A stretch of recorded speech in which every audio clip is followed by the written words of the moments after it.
The old one? Good test.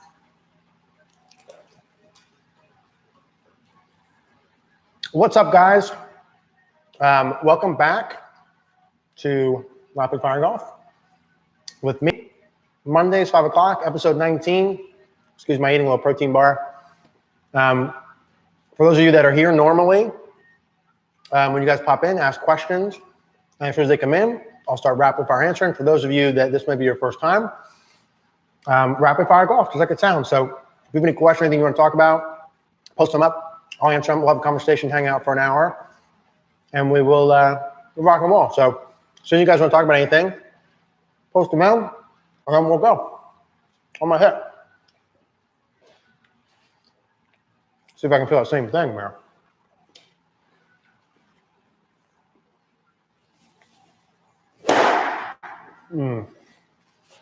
Easy inside. How you guys like that swing? Cool. So fire when ready, guys.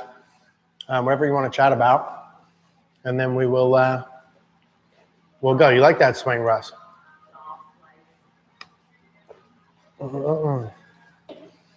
Okay.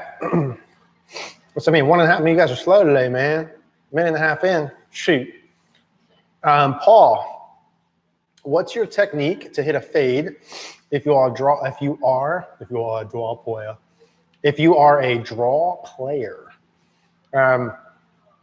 Number one, I think when your normal ball pattern, are you like on like this delayed? If your normal ball pattern's a draw, number one is I would expect it to be a little bit more difficult to hit a fade. So not necessarily can every player, even a lot of really good players, can't work the ball on command in both directions as much as guys want to make you think they can. Like a Patrick Reed, for example, a guy who draws all the balls, hard time hitting a cut. Jordan Spieth, kind of more draw player, harder time hitting a cut. A lot of really good players that hit draws, can you turn that down just a little bit, Mayor? Have a hard time hitting a cut, the music, yeah.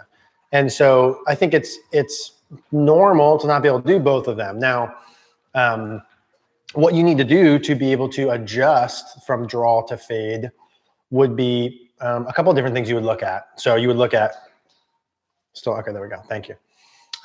You would look at club face and path kind of primarily, right? The big thing that needs to change in terms of hitting a draw to hitting a fade is face to path. Your face can't be as closed and or your path can't be as far to the right. For me, I hit a draw as a normal stock pattern. When I'm trying to hit a fade, I open my body lines. I put the ball a little more forward in my stance. I feel like I rotate my body more than normal, and I really focus on getting the club exiting different. Most players that I work with have an easier time changing their path by focusing on what the club's doing past impact, not beforehand. So kind of feeling more over the top, swinging more left past impact for right-handed player, opening body lines, things like that would be the things that you would look for to hit a fade. Some guys do it with just ball position and alignment, and they don't really change their swing much. Other guys change their swing more, hold off. There's different ways. Joey, some instructors teach the right elbow to be driven down and in front of the hip in the downswing. Chris Como taught the axe throwing drill. These seem to contradict. Can you clarify? Yeah, I think trying to get your elbow in front of your body. So there's abduction and adduction, which is your arm working towards your body and away. So my elbow is working towards and away. And there's also internal and external rotation of your shoulder. So we're working with abduction, adduction, like this motion and this motion. So when you're saying elbow in front of your body, you're talking about the abduction, adduction part and external rotation. Guys that get their elbows more in front have a more externally rotated trail shoulder, usually have a really strong club face alignment, square or closed, and have a lot of body rotation. So those things can match up. If you have a good club face alignment, like a DJ Brooks type of deal like that, and you can keep your arm a little bit more in front, get the handle more forward, and have a lot of rotation inside bend. That's cool. Or you can have your right arm more kind of on your side to be more traditional, or a little bit behind you. You absolutely don't need to try and shove your arm in front of your body. I would say having your arm more kind of on the side of your body, more here, which is just neutral. Like if I go straight up and down, this is neutral. This would be externally rotated. This would be internally rotated. Like this, that would be more normal. If you watch the passive release video we did, it'll explain that in more detail. Also hello to you too, sir. Patrick, what are some keys to shallowing the driver better? So I would say shallowing your driver would be the same as shallowing the iron, same sort of thing. The swing direction 10 to 4 station we did, best draw I've ever seen. That swing station with the sticks behind you and in front would be a nice way to shallow it to get your swing direction more to the right. During the downswing, you want to watch where your upper body's at. The more right side bend you have, or your head's behind the ball, as you work down will help shallow the driver. The more you're forward with it will steepen it. So from a purely angle of attack perspective, there's a bunch of moving parts. Obviously, how shallow you are, if you're talking swing direction, like where's the shaft pitch, or are you talking angle of attack, or both? The more your swing direction's to the right, it'll be more shallow. The more right side bend you have, it'll be more shallow. During the downswing, the more you extend your lead leg will shallow the angle of attack. The more your trail shoulder goes up and behind you, the more your hips extend, chest extends, and your grip works up and to the left. All of those things will shallow the angle of attack. So there's a lot of ways to do it with the body motions, the hand, the club, etc. It depends. Who is this, Patrick? If you're talking about the club like plane or the angle of attack. So if you can clarify that, I can clarify that for you. Robert, have you ever encountered a client whose bad swing habits have been so ingrained over the years of golf that you couldn't change them? Absolutely not, because I'm that good. No, I've never met someone that I couldn't change their swing. Some take longer than others. Some need to be approached other than others, but I never met someone who I was like, hey, I can't help you. No, never. Some's easier than others, but no. Tim. I think he's talking about your swing. Swing makes me want to puke. Come on, man. You can't get him out of here. No, I'm just kidding. Frank, I enjoyed the last takeaway video. Thank you, sir. Can you review the remainder of the backswing from first parallel of the club? Enjoyed the last takeaway video. Can you review the remainder of the backswing from first parallel with club outside hands? Yeah, so we just did a video today on kind of the backswing, troubleshooting your backswing. And kind of the deal is you're trying to get this is, I think, what you're talking about, Frank. If I'm taking my normal setup to a golf ball, I'm trying to get first parallel here, club head even with it just at the outside of my hands on my toe line. From here to left arm parallel, I'm trying to get my hands in line with my pec, with the butt of the club basically at the ball target line or slightly inside. And then I continue going up and in kind of over my trail shoulder. Like that's kind of the stock thing. So it's here. And then my hands go up and in through my pec, butt of the club basically at ball line. I keep my left side bend. And then I keep going up and into the top, lead arm on the shoulder line, club basically hidden here, depending on how much you want to go at the top. So I would use an alignment rod relative to the ball line kind of as a where you should be part there. If you watch the backswing checkpoints, PGA Tour quality backswing checkpoints, I kind of talk about those a little bit more in depth. I think that's what you're talking about, Frank. Russ, great question, Patrick. That was a good question. Tim, open facing, yeah. Michael, okay. Okay. Okay, Michael. Okay, so what is getting trapped? Then how do we fix it? Yeah, getting trapped is a relative term, you know? So like, what does that even mean? I don't know what that means. It's like it's hot or cold outside. What does that mean to you versus the next person is relative. It's just a certain temperature, right? So like where you're at in space is just where you are in space. I don't know. I think what trapped is, I don't know if, Michael, you're the same one that asked about the elbow. That would make more sense. Anyway, trap behind your body could be your arm trap behind your body or kind of the club trap. Assuming you mean arm, I would look at the upper part of your arm relative to the seam line in your shirt. So this seam line in your shirt, forget about that armpit sweat, but this seam line in my shirt, where my elbow is in space. I don't want to get my elbow behind my seam line. So this would be elbow behind my seam line. This is on or in front. Now I want to turn my body and keep my elbow in front of my seam line. I want to turn my body and keep my elbow in front of my seam line. Same thing as I go down. But to keep my elbow in front of my seam line, I don't need to be here. I just need to be here on my side. So my arm is straight up neutral like this, that last parallel here. It doesn't need to be in or out. That you're looking for basically right here would be a neutral alignment. Suck would be too far behind you. In that circumstance, if it's too far behind you and it's causing problems, then you need to get your arm in front, but you don't have to like tuck it or pull it down or anything. Roger, most pros, I see grabbing the club all the way to the top of the handle, but I see you choking down the club. Thoughts? I think my way is right and their way is wrong. Joey, how does the release with the driver differ from irons and driver? So the release pattern you have depends on, I'm just kidding about that chipping thing, by the way. I think for most players, you know, pros, they're pros, right? So like they can do whatever they want. If I had someone come to me for a lesson and they were all the way at the top of the club and they were a phenomenal chipper, I would say absolutely zero about them choking out. I wouldn't recommend them choking out at all. I would recommend them getting really good at landing zones, trajectories, up and down percentage, skill stuff. If you come in and you're having trouble with contact or just general chipping stuff, then to me, you gripping down on the club more gets more control. And also, I can show you a lot of pros who do grip down. It's not like they all grip at the top. You Google Jim Furyk chipping and then check his stats, right? A lot of really good chippers grip down a lot on the club. The theory is simple. It just shortens the club, gets you closer to the ball, easier to control. I've seen a large sample size of players that chip better when they grip down for a lot of different reasons. Also affects the swing plane you're on. It's easier to change the shaft angle. There's a lot of different stuff there, but do whatever works. You know what I mean? Do whatever works with that. Release pattern versus irons and driver. In general, in terms of what you can control, in terms of flexion, extension, hinging, rotation, I would say whatever you're trying to do, you should do basically through the bag. Now, having said that, it depends on your shot pattern. So like for me, a lot of better players I have might draw the irons, but fade the driver. So then I'm kind of purposely feeling with my driver, like I'm doing a little bit of a different release pattern with my driver because I'm trying to hit a fade than I'm doing when I'm hitting a draw. Like when I'm hitting a draw with my irons, I feel like I release it a little bit more kind of down the line because I'm trying to hit a hook.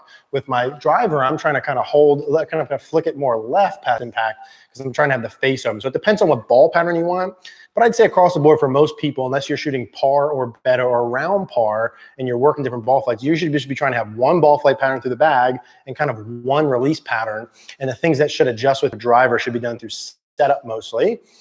How you should release it really depends on your grip, meaning the stronger your grip is, the more of a drive hold you're going to have. Typically, the weaker your grip, the more you're going to have some supination, more blow and flexion is part of it. Also depends on your speed. If you have a lot of speed, you can have the shaft more forward, hit more down on it. If you don't have as much speed, you need a little bit more dynamic loft and it needs to look different. So there's no black and white answer in terms of you should release a certain way. It depends on your grip, speed, ball pattern you're trying to play, and ability level.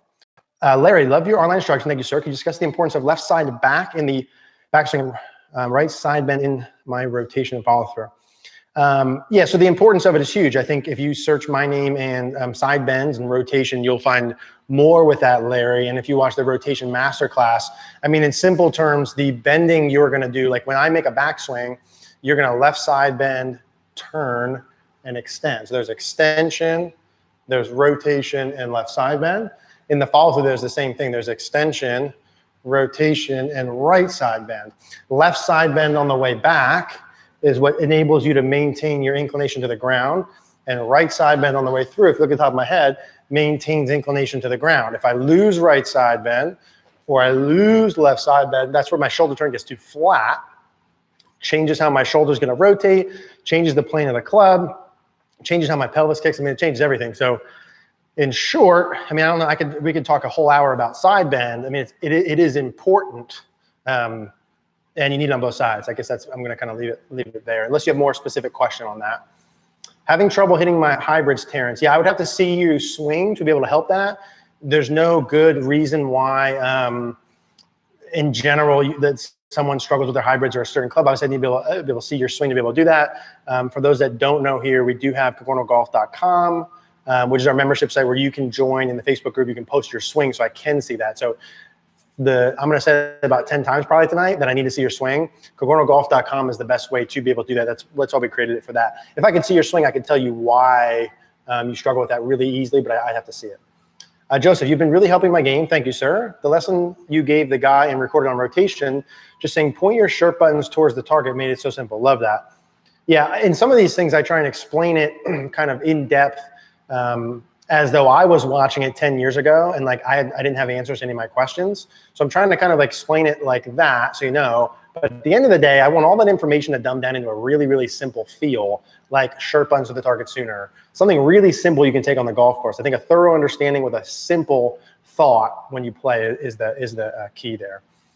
Frank, trying to rotate more and getting some toe hits. Guess I'm pulling off the ball. Yeah, a lot of times toe hits, there can be some different reasons, but a lot of times I see toe hits because the handle gets more vertical at impact. A lot of times the headline, if I stood normally like this and I drew a line down my head, most people who hit it off the toe, me included for a long time, go off the line on the way back, and then I'm literally farther from the ball, so I have to try and lengthen something to get down to the ball, and I hit it off the toe. Or I stay on the line going back, and then I come off of it, early extend on the way down. If you see how that works, if I'm on a line here and the ball's there, if I go away from it back, or I stay on it and I go away from it on my way down, then the club comes inside the ball, hit toe shot. So either the shaft's getting too vertical and your body lines are getting too far away from the ball. That could be you just trying to find balance. Setup could be off. That could be your backswing's fine. You're just coming up on the way. There could be a lot of reasons why. But I would check the body motions. Draw a line on the front of your head at address, in the back of your butt, and see where you are relative to that. If during the downswing, your head comes back, butt goes forward, almost always you're going to raise the handle and get some off-center contact, having a lot of trouble with face control from there. Bruce, having problems with alignment with irons. Always aim club face at point, a foot in front of the first. I love that. Do you have a routine that will help the students with holders? Yeah, that's a good, yeah. So I like doing what you just said when you align, which is I stand behind the ball, pick a target, pick an intermediate target, get your club face there. Let's say here's my little intermediate, club face there, and get everything parallel left. Now, you can do something like this to check. I would say the best thing to do would be twofold. One, record it so you can actually see where you're going and adjust. Two is when you're practicing, get used to laying a stick down. You know, to get a little used to laying a stick down for your feet. Now, sometimes you may just go off, like your hips and your shoulders and stuff like that may just be off. I mean, you have to check it every time. Like, it's normal for all of us to have things go off. I think sometimes we think, I'm not saying you're saying this, Bruce, but sometimes we think you can just do this one thing and then everything's good forever. That's not realistic. It's a constant evolution. Shit's going to go wrong. That's the importance of having a video. That's why I love live view. That's why I love being able to see yourself live as you're doing it and be able to just check, because you have to check. You got to always check the fundamentals. So I would recommend getting a live view. If you guys haven't seen live view, we get the links in all of the descriptions of the videos. That's what I use when I'm actually practicing, looking at my swing. But that's what I would do. I would do video feedback and put a line on the right on the ground.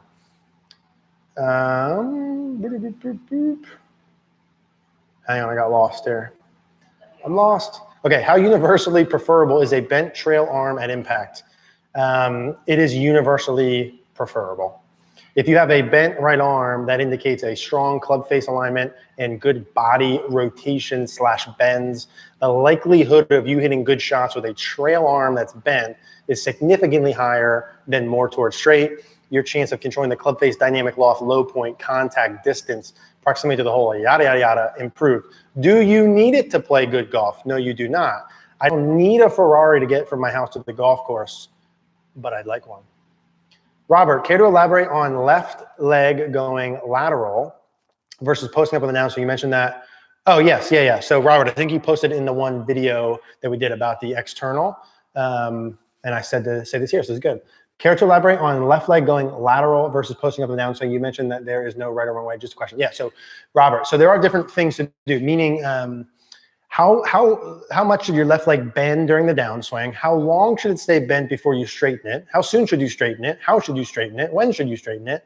Et cetera, are all good questions. And there's different ways to do it. If you watch really good players, some players bend their legs more than others. Some players keep their legs bent more than others. Some straighten their legs sooner, and they match stuff up to them. Now, always the goal is more or less to get to the wall. So if I took a setup and I put an object on the outside of my foot, and if you watch some of the older rotation videos, I don't know the names off the top of my head, but we've done a couple of videos on like getting to the wall. Like there's a wall up your left leg.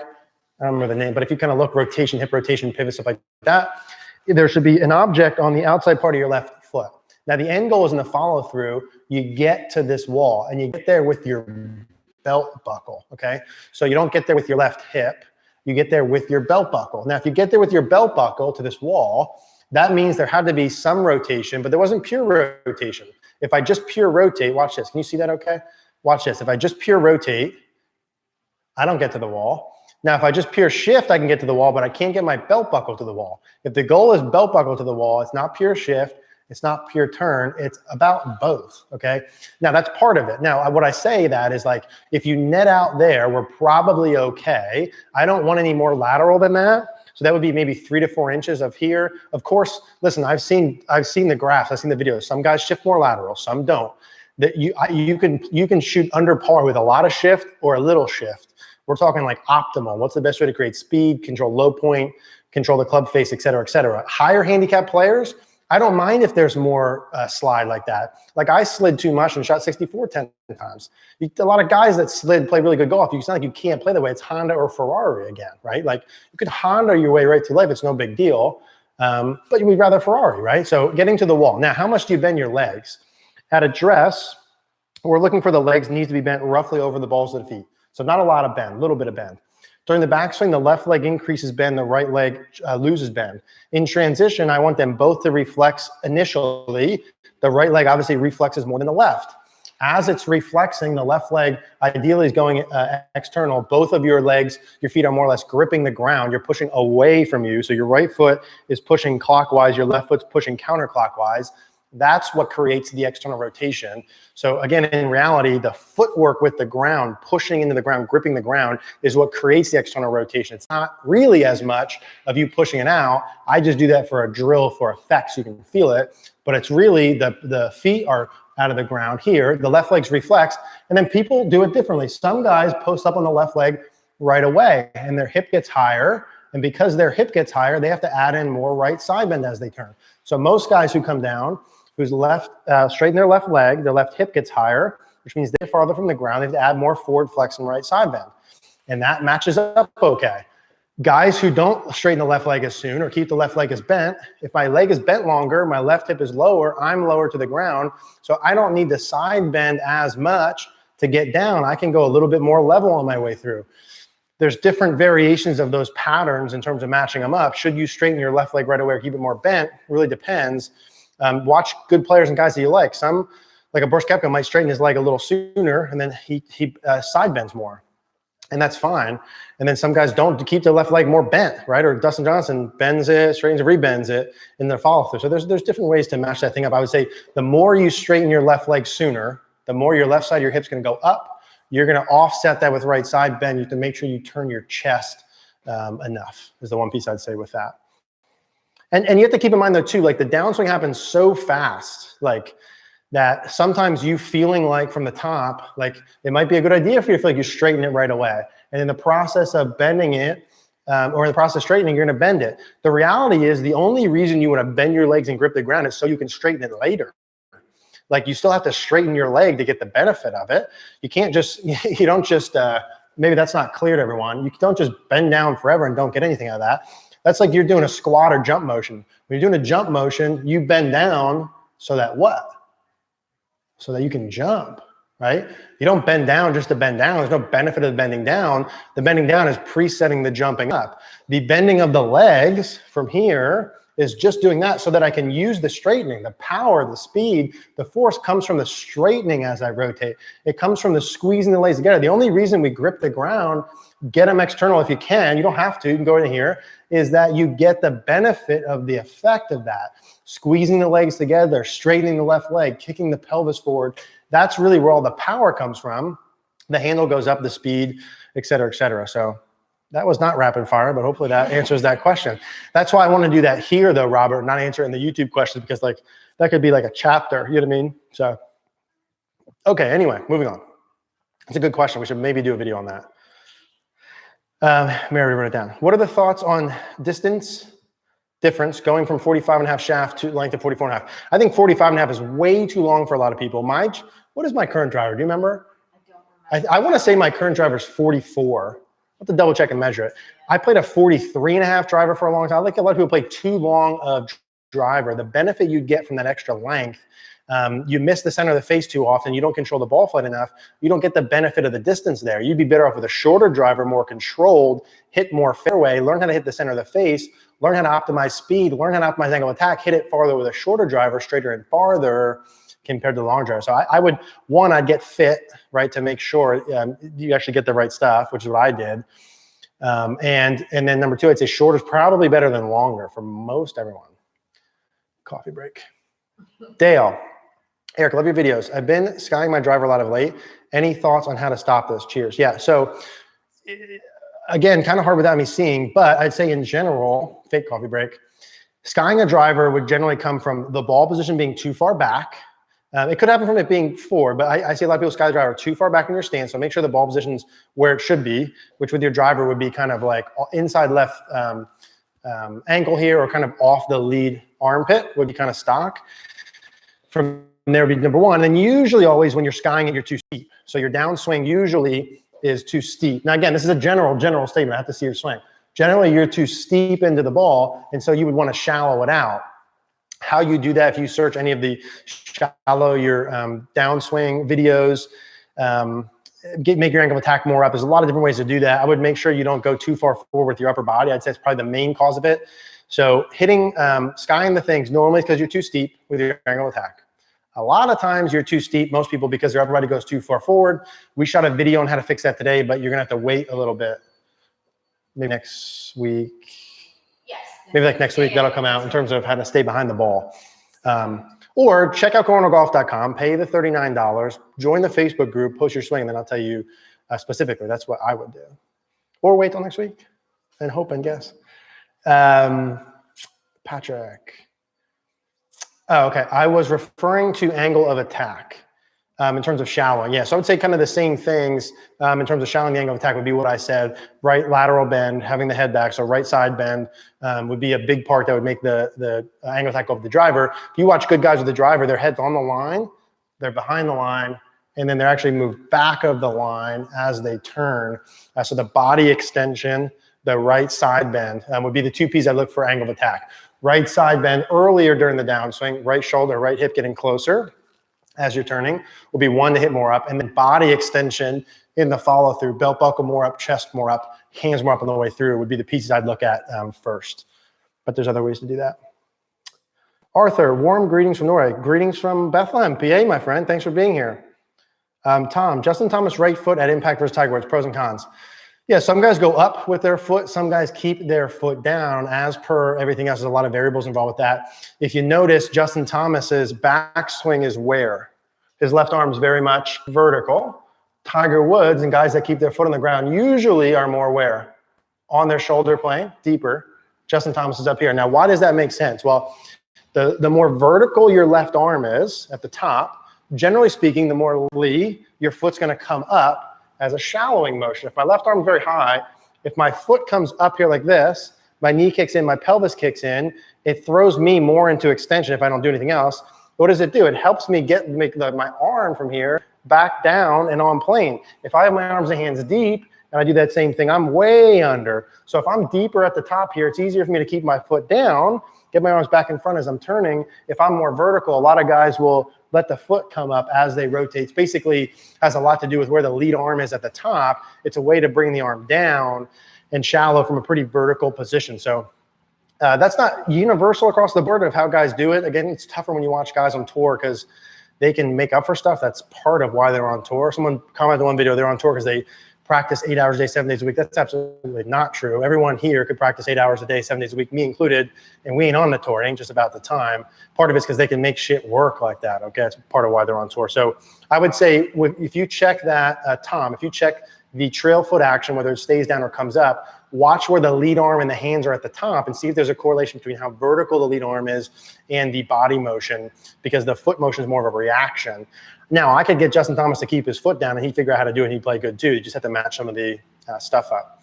I know I say that sometimes, like match some of the stuff up, but like it generally, like the conversation would need to be really long and detailed to actually like thoroughly explain all that. So try and skip over some of it. Don, thanks for the great videos. You're welcome, from Mary and myself.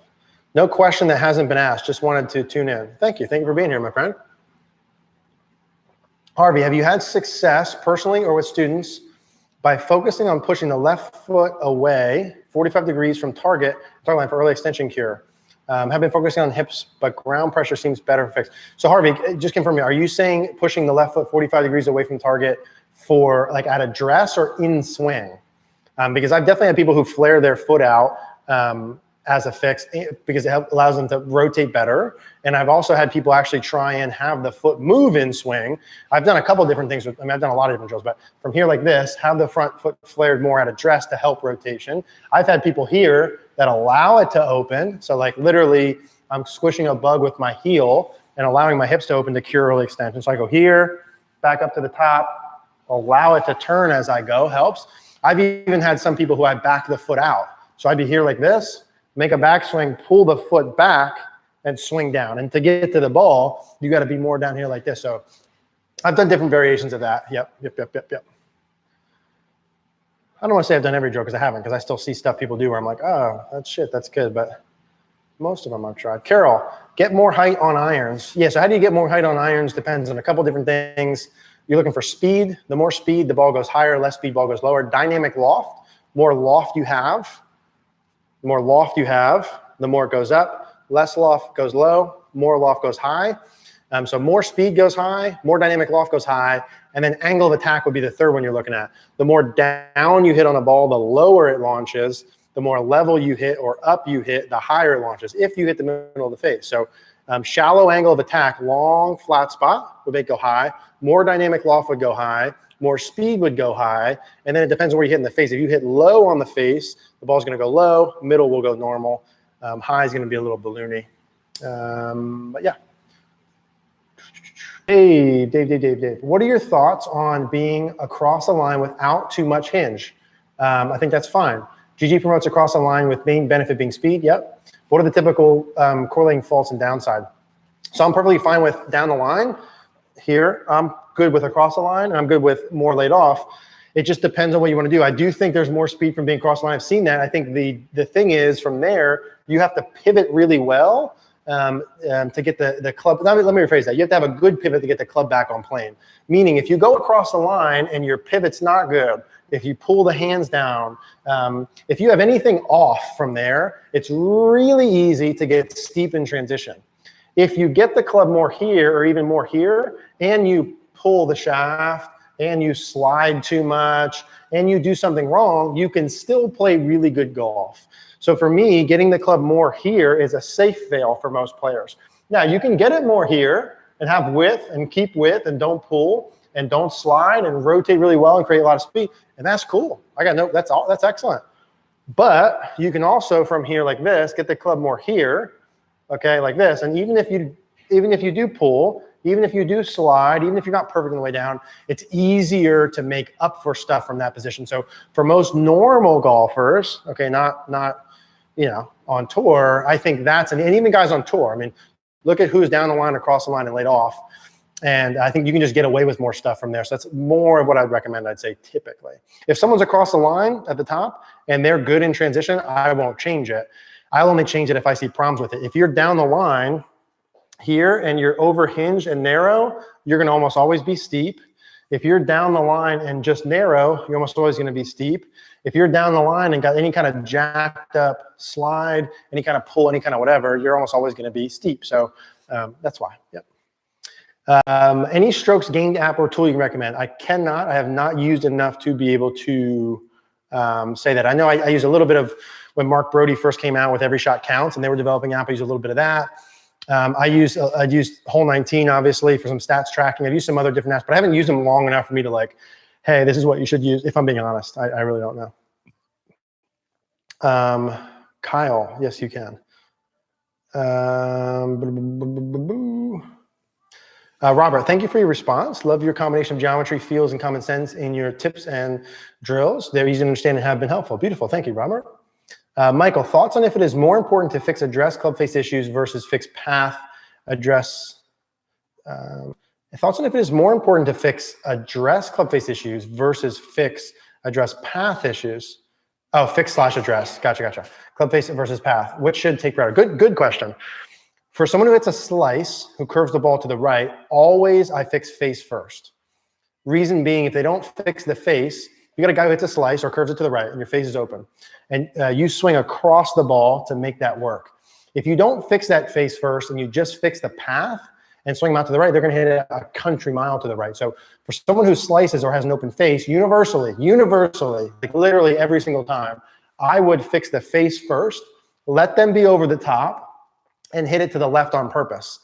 And then the face gets square, they hit it solid, they hit pulls, and that's beautiful because now your face is square. Now you're hitting it left. Now you have motivation to do what? Now you have motivation to swing more from the inside and swing more to the right and make that face work. So that's work. So always I'd go face first, hit it left, path second, then start hitting it kind of straight with draws. And then I do rotation and pivot to kind of get it to the next level. Face first, path second, rotation and pivot, always in that order. If someone's hitting a draw, normally I'd flip that. I would go path first, body rotation second, maybe at the same time, and then face, usually, but it depends on why they're hitting a hook. If they're hitting a hook because their grip is like this, okay, or their face is like this, like just stupid shut, then I might do that first. But assuming their face is semi-normal and they have a path that's too far inside out, I'd throw a station in there, a stick or alignment rod. If you search how to cure your hook for good, one of those three or something like that, fix the path first, maybe add rotation right away. Most guys that hit hooks don't rotate as well as they could.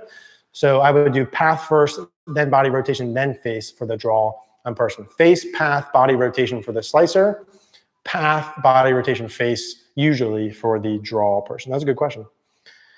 What's best ball flight simulator for the money? TrackMan. Having that set up in the garage where I can film my swing, but would like to see some ball flight. Yeah, I mean, TrackMan's what I have. That's obviously more expensive than like 25 grand. But if you got 25 grand laying around, that would be beautiful. Foresight's good. GC2, the quad's good. Flight scopes, some of the flight scope stuff I think is good for your budget. Yeah, I think any of those would be good. I would get something to film yourself if you're doing that too. Like get a live view or get mirror vision. Do something where you can see yourself swing too if you're gonna put something up there. Ken, Eric, on the downswing, the right elbow tends to flare out. Is this a cause of the pulling down on the club or a body movement? Tend to extend the downswing looking at my live view. Yeah, good. So good for you giving yourself feedback with the live view. That's smart. I don't know, Ken, which one is which. I'd have to see it. A lot of time, it depends on where you're at the top. If you're at the top, you're like this, and a lot of times you pull the shaft down, the trail shoulder is too internally rotated. Is that internally rotated because you pull the shaft or because your shoulder's going internally rotated? And that's what makes it pull. Like if I'm loosely holding onto the club and I just internally rotate my shoulder more, the shaft gets vertical. Okay, this is in the downswing. If I go here like this, and I just go this way. Now, if I do that, and now, so I'm doing nothing with my hands, just make my shoulder go internal, the shaft gets steep. If I do the opposite, I do nothing with my shoulder, but just pull down, then my arm goes internal. So chicken or the egg, one like that. Which one do you do first? Don't know. If I saw it, I'd have a much better idea.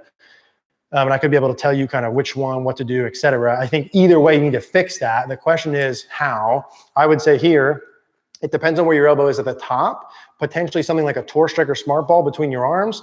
I don't know what kind of trail shoulder flexibility you have, et cetera, but trying to get the elbows closer together in transition. Let's say you're here, get them closer together in transition, externally rotate your right arm, things like that.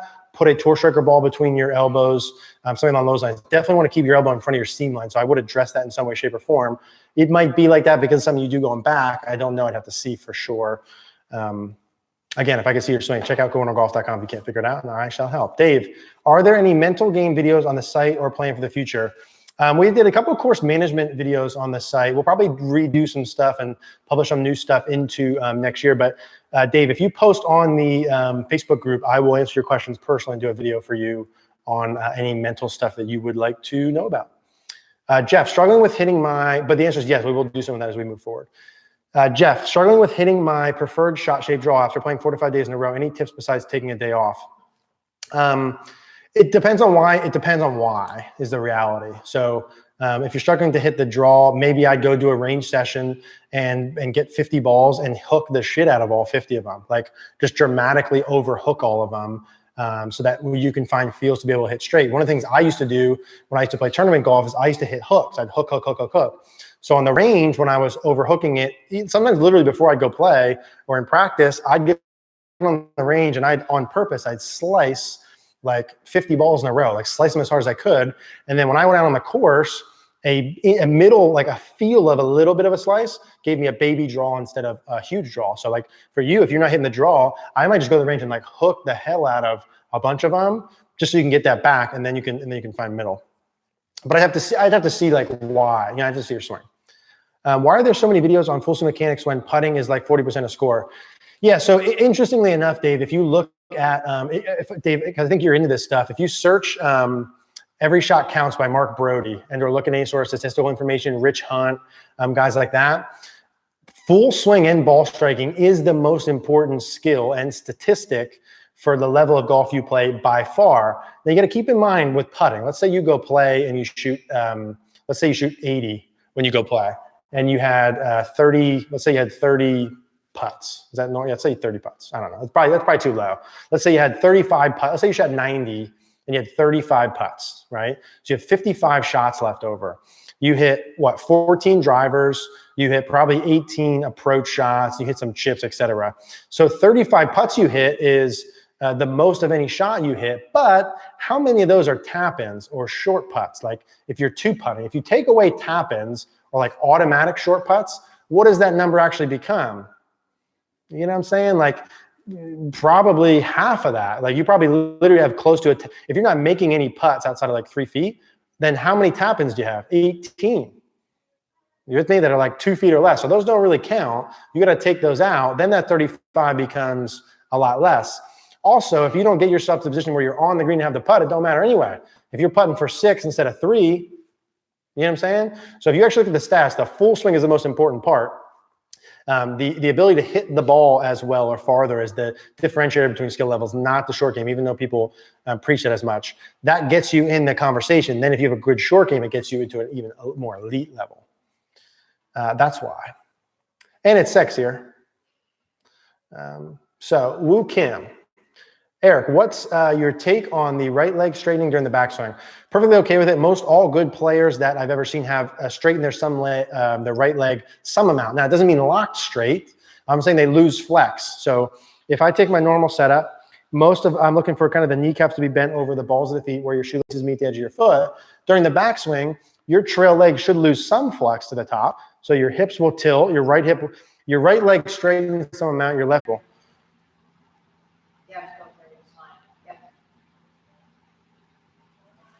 Okay. Is it nothing's happening? Okay. Lost the stream. Yeah, somebody just said lost the stream. Okay. Okay, I don't know if anyone can hear me. Somebody said you're back. Okay. I will keep going here. Hopefully, I don't know what's going on with our issues. Tell everybody to skip ahead to the live broadcast. Yeah, if you can skip ahead to the live broadcast for those that left us there. Let's see, Remy. So Pete, if you could define what you mean by run on at the top, like if it's over hinge at the top, then yeah, you would want to take some hinge away, flatten your left wrist out, bend your right wrist back more to be able to do that. If you're in a good position here and you go too far, it could be what your trail arm doing that. It could be the hinge rates. It could be a lot of different things. So I would need to be able to see why that is, but I think that right wrist feel would be fine. I need to see you from P3 up to the top and say why that's happening. Remy, do you have drills for hitting the ball more in the center of the club face? Absolutely, but it depends on why you're not hitting in the center. If I can't see what you're doing, nor do I know if you're hitting on the heel or the toe, I'd be making some tremendous guesses. Obviously, you can do some stock drills where you put like tees or objects right outside, like a line of objects here outside the toe, a line of objects inside the heel, and learn to hit through those. And that might help, and that might do it, right? Like put an object right outside the ball or right inside the ball, depending on which side you're hitting. But to really fix it, like root cause, it depends on why you're doing it, why are you hitting off the heel or the toe, and then fixing that root. I'd have to see you do that. Again, CogornoGolf.com, become a premium member. I can see your swing, and then I can really help you. Carpo, I was gonna say there's like people, like waves of people leaving. What's going on here? Eric, I have the chipping yips. Sorry to hear that, my friend. I'll chunk one, then blade the next. It's getting so bad that sometimes I can't even start the motion. I'm seriously consider quitting the game. Well, thank you. Yeah, I would not quit if I were you, but I need to see what you're doing. There's too many reasons why you could be doing that for me to guess. It could be ball position, it could be tilt at address, it could be wrist conditions, it could be backswing plane, it could be hinge rates, it could be lack of body rotation, it could be downswing plane. I mean, it could be a million things. Don't quit. Join CogornoGolf.com, pay $39, post videos up of your chipping. I'll show you why it's happening, then I'll fix it for you. Don't quit. Pay $39, I'll fix it for you. Freeze or burn. The net you hit into, can you recommend a good one? We have the skills net. I have not hit a real golf ball into it yet. I think Mary claims that I can hit a real ball into it and it's no problem. We may test it for our golf schools if it rains. But I hit this little wiffle ball into it and it works good. Mary hits full swings and she likes a lot. So we use a skills net. I've never had any other net that I bought. Every other net I've had, I just hung like from a ceiling, just like archery net. So I don't have a lot of good recommendations there. Jason, can you help me? Chicken arm, like a chicken wing. Yes, search my name and chicken wing on YouTube and you'll find a video specifically to fix that. Dan, Eric, I've had a lot of problems with tempo. I can't get myself to slow down the downswing. I can do it in a practice swing totally different over the ball. Any tips to help me slow down? I would put your phone on and record yourself and take a full, so let's say get an 8-iron out. Let's say with a full swing, you hit your 8-iron 150 yards. Take an 8-iron, make a full swing, but only hit it 100 yards. Get your phone out, grab an 8-iron that you normally hit 150, make a full swing, but only hit it 100 yards. On the first ball, you end up hitting it about 130 or 40. Say, oh my gosh, how do I do this? Put another ball down, make a full swing and only hit it 100.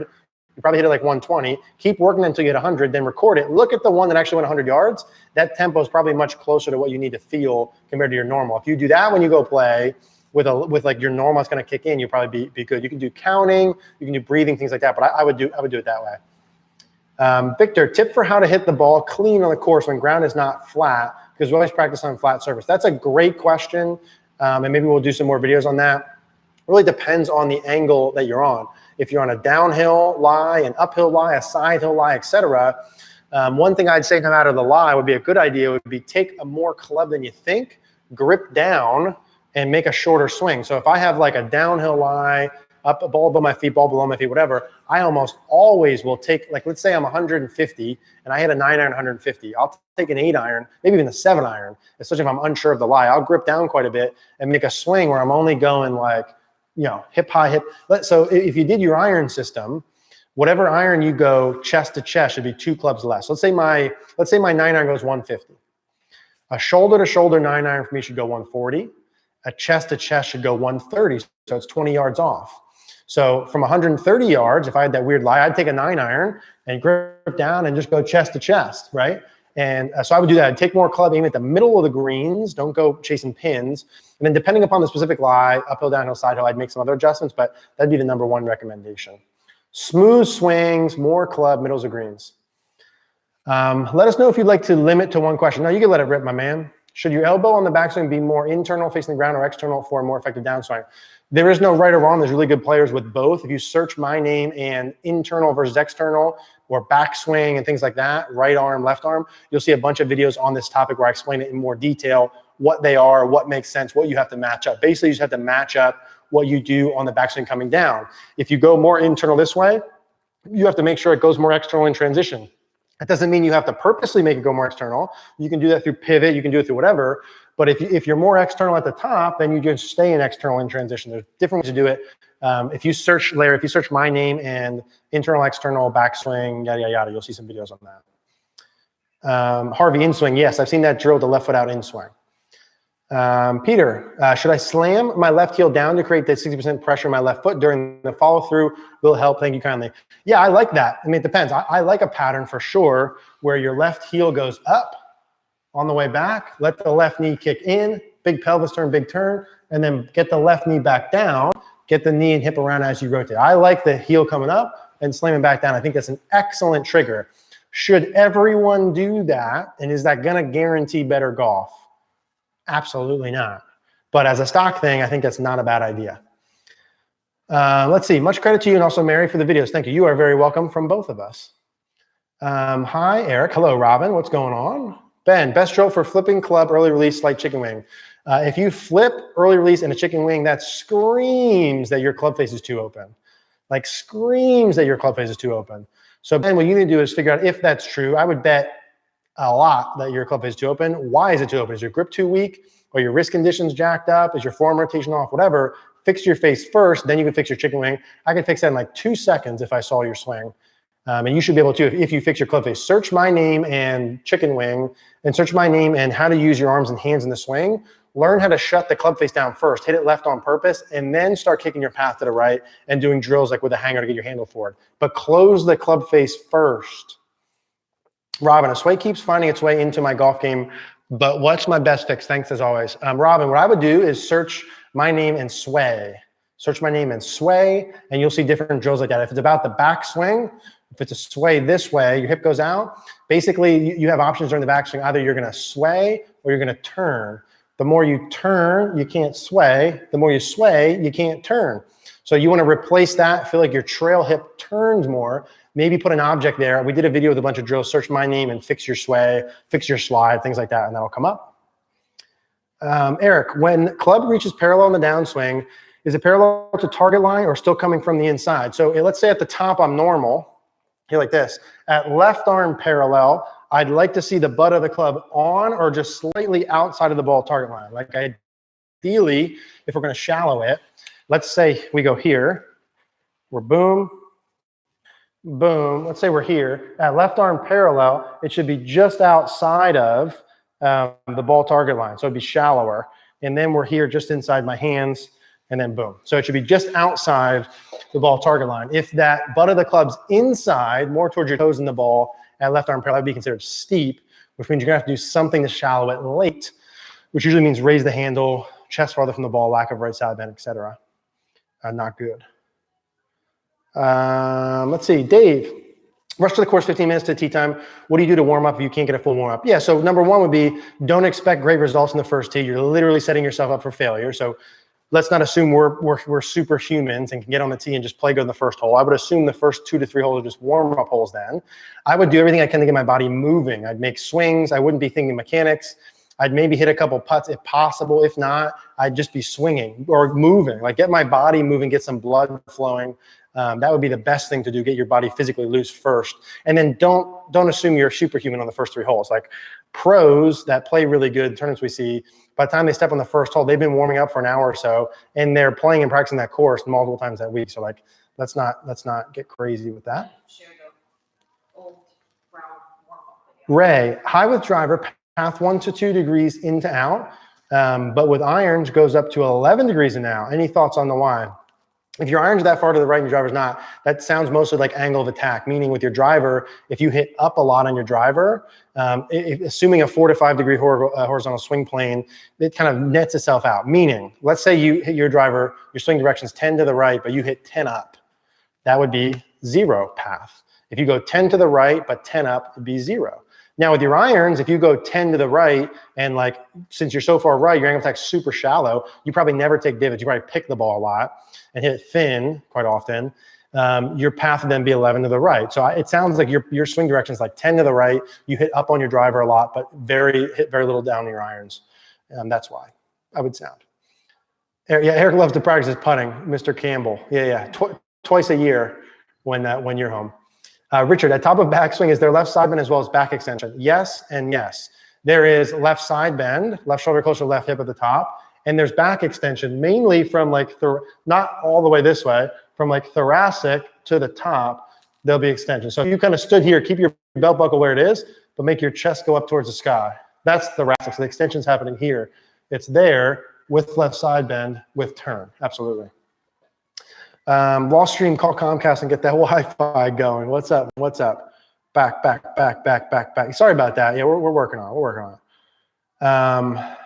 James, I've been working on your externally rotating lead knee drill. And when should I feel the club release in the forward swing? Yeah, it's going to be personal. I mean, it depends on other things. From about here, when the club's parallel to the ground, you should be here, and gradually. This is about as low as the hands are going to go and about as forward as they're going to go. From here, your hands are going to start working up into the left.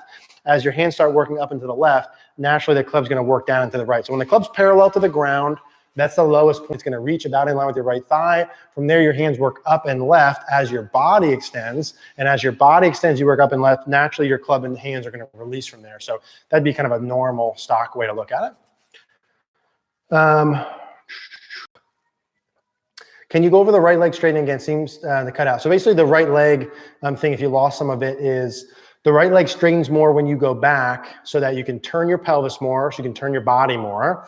You can get your hands deeper during the backswing or more in, and you can swing longer. So the more you straighten your right leg, the more you can turn, the more deep you can go with your hands and club, and the longer you can swing. Why would you want to do those things? It creates more speed when you turn more, easier to hit the ball from the inside, easier to shallow your downswing from deeper, easier to create rotation from deeper. When you swing longer, why would you want to do that? Butt of the club farther, more speed, hit it farther.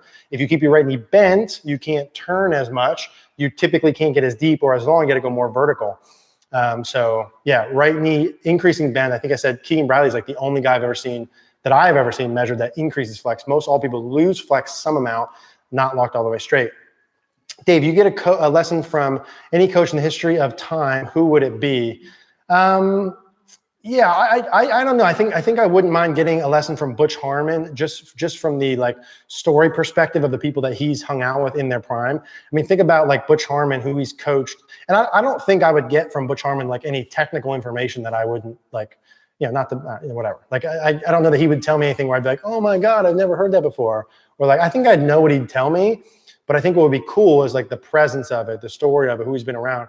Tiger in his prime, Greg Norman. I mean, some of the guys he's worked with have just been incredible. There's a lot of information that can be gleaned from, and Dustin Johnson and Brooks Koepka. I mean, there's a lot of information that can be gleaned from just that outside of mechanics. So I would feel good in my own mechanics. I'd want to be around someone like that. I want to be around the people who have done what I would want to do. So if I wanted to really play well, I'd want to get around a coach who coached a lot of them in the past. Just what did they do? What did they think? What did they say? How did they spend their time? How did they practice? Like those sort of things more than anything else, I think would be cool.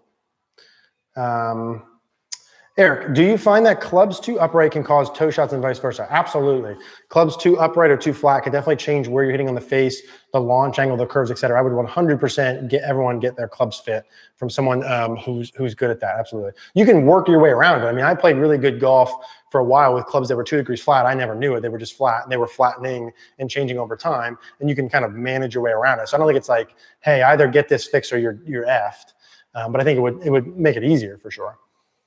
Positions on video. So we have like 2 minutes here, so I'm going to roll through whatever's left. You guys have a quick question. Positions on video are getting better, including better impact, beautiful, but not translating to more carry distance. Not gapping well for carry distances above 7. Any suggestions? I don't have any suggestions. No, I'd have to see what's going on with that, why that's happening. I'd be looking at dynamic loft. I'd be looking at your speed. Are you hitting the ball in the middle of the face? What's your kind of smash factor with those above your 7 iron? Do you have enough speed where it's going to happen? Gaps typically get smaller as the clubs get longer if your speed's lower. The more speed you have, usually the gaps maintain or can increase, and specifically increase, but people who have lower speeds, it doesn't happen. So I'd have to check speed, dynamic loft, et cetera, et cetera. Last question. At what point when making a swing change, hitting bad shots, but hitting position, should you start to hit good shots with the change? Yeah, it really all depends. I mean, if you're hitting the right spots, and you're doing it, it depends. If you're like, let's say for you, you're doing changing hinge rates at the top. I would assume nothing with that. I just want to make that good so that I can do the downswing stuff to hit the ball better. Usually backswing stuff necessarily, you might not hit it better. You might hit it worse with backswing stuff. Most of the time when you're doing downswing stuff, early downswing or follow through stuff, you should hit it better pretty quickly, almost immediately. Backswing stuff, that's not the case. Backswing is like a prerequisite. Math 101s, you could take the later stuff. So when you get the downswing stuff, when I'd start to expect to hit it better. The Golf Soul Train, love it. Okay, I'm going to roll through like 2 more of these, guys. I'm not going to get to all of them, but I apologize. Green Irrigation 50 scramble, 35, 30 putts. Any best practice using the break 75? Green Irrigation 50 scramble, 35 putts. That looks okay. I mean, in terms of breaking 75, I'd probably want to get the 50 greens if you're hitting 9 up to like 11, probably 12, 11, 12, 13 on average would make your life easier. For scramble percentage, I like my guys that shoot around scratch to be closer to 50% up and down, not 35, at least in practice. So I'd say try and get that green in regulation up into like a 60 number at least, and get that scramble percentage up into the 40s at minimum would be the 2 places I would look. Club face not open. Think I'll look at your site and look at the swing. Coach I have now, not sure. Yeah, Ben, I'd have to see it. Again, I would be surprised your club face isn't open, but I'll take your word for it. Okay, that's it, guys. I need to close this down because I promised that we're not going to go over every time here. So whoever asked a question didn't get answered, check out next week. We'll be back doing the same thing. Again, if I mentioned to you guys about CogornoGolf.com, because I genuinely mean it. All of you guys that have questions that I need to see your swing. If I saw your swing, I could help guide you, give you a plan so you can improve, give you feedback along the way. That's a real thing. I'm not just trying to promote that. I actually think you guys should go there so I can see your swing. Hopefully some of you guys got the senior product we came out with. We have a lot of products on there. We will be launching a early extension masterclass in the middle of the month-ish. So you'll see some videos about that later on. If you guys have any recommendations for master classes you want to see moving forward, you can let us know. All the master classes we're in the process of will be on CogornoGolf.com. You guys can check that out. And that's the deal. Hope you guys had fun. Hope you learned something. And we'll be back here next Monday. Bring your questions, and we'll hang out then. All right, thanks, guys.